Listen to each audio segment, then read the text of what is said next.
Alright, hey guys, welcome to Teal's Farm, off the farm today. Gonna eat some Chick-fil-A here in my car. I'm on the way to pick up the other kids. So Annie has been an inpatient in the hospital this week, and this has been planned for a very long time, so it's a good thing. But I've been there with her since Monday, so it's now Thursday, so that was like 3.5 days. So Sam just got there and switched off, and the other kids have been staying at my sister-in-law's for a couple hours so that we were able to switch, because the hospital doesn't let you bring kids to the room, which I understand why, but can't leave them in the car either to switch, but they also don't let you leave the room when Annie's in it. So it kind of made the switching complicated. So we switched by dropping them off, so it's all complicated. But yeah, so I just wanted to give, I guess, a quick life update and just what's going on.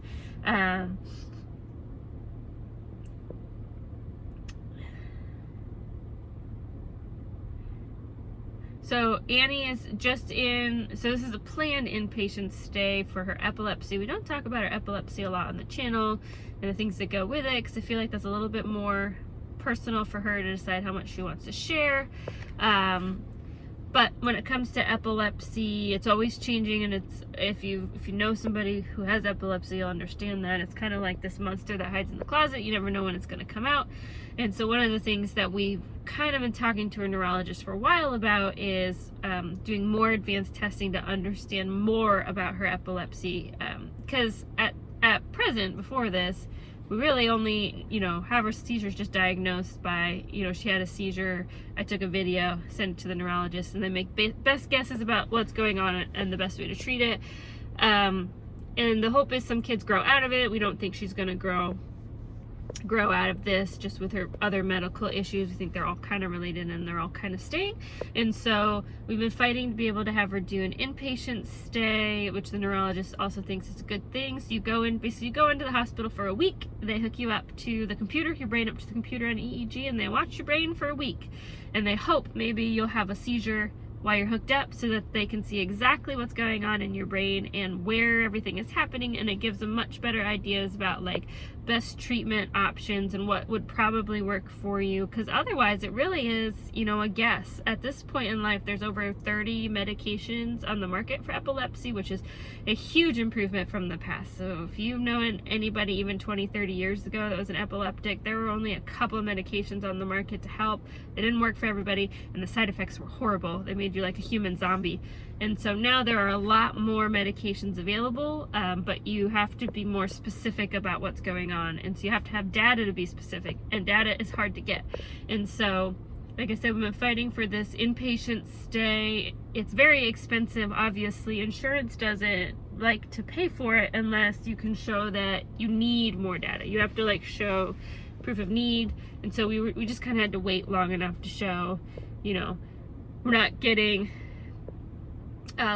we've failed on a couple medications, and she's still having, breakthrough seizures every now and again, and so we need more data. So basically, we had to prove to the insurance company, which we finally were able to do. It's been long enough, and our neurologist really fought for us and was able to get her in for this testing. So she's doing fine. She's actually having a grand old time in the hospital. She thinks she's on a spa vacation, even though she's hooked up to a monitor. She can't leave the room, which is why we can't leave the room, because they don't want to have you like leave the room to go switch out and then she has a seizure while you're not there, and that would be bad. So you have to stay, somebody has to stay with her at all times. And so anyway, so she's doing fine. She's having a grand old time, but it's time to switch out, because there's only so much you can do in a hospital room. Oh, this frozen lemonade is so good.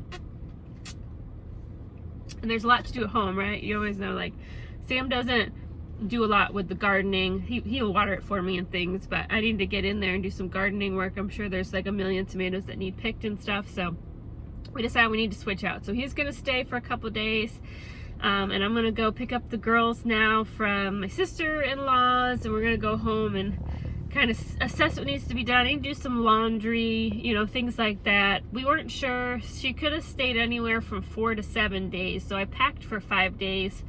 So I need to go home and wash some clothes in case she ends up staying for the whole 7, because she's basically gonna run out of clothes. Things like that. but also spend some other time with the kids so they don't feel left out. It's always hard when mommy is gone and that routine is gone. But overall, I mean, everything's going well.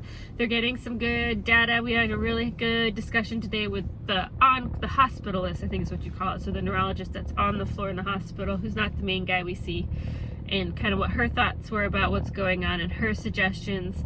And so we feel like this has been really a good visit, a good stay. We've gotten some really good data, and it'll help us make good decisions for her in the future. It's always really hard to make choices for your child because they're definitely too young to understand the long-term effects of choices. Their obvious choice would always be to never take medicine because it tastes yucky or things like that, but that's not always the safest choice for everybody, and so trying to make the right choices for them. So I think we got some good data, and I'm thankful for the opportunity to be able to do this, and for the team that's been working with us to help get things kind of ironed out for us. I am excited to go home and see everybody and kind of get caught up on the farm a little bit. Hopefully my garden is doing okay since I've been gone. But yeah, that's it. Just wanted to give a quick life update. I know it's a shorter than usual video, but I'm going to sit here. I'm going to eat my Chick-fil-A because I've been eating hospital food for a couple of days. So that's all, guys. We'll see you tomorrow back on the farm. Take care.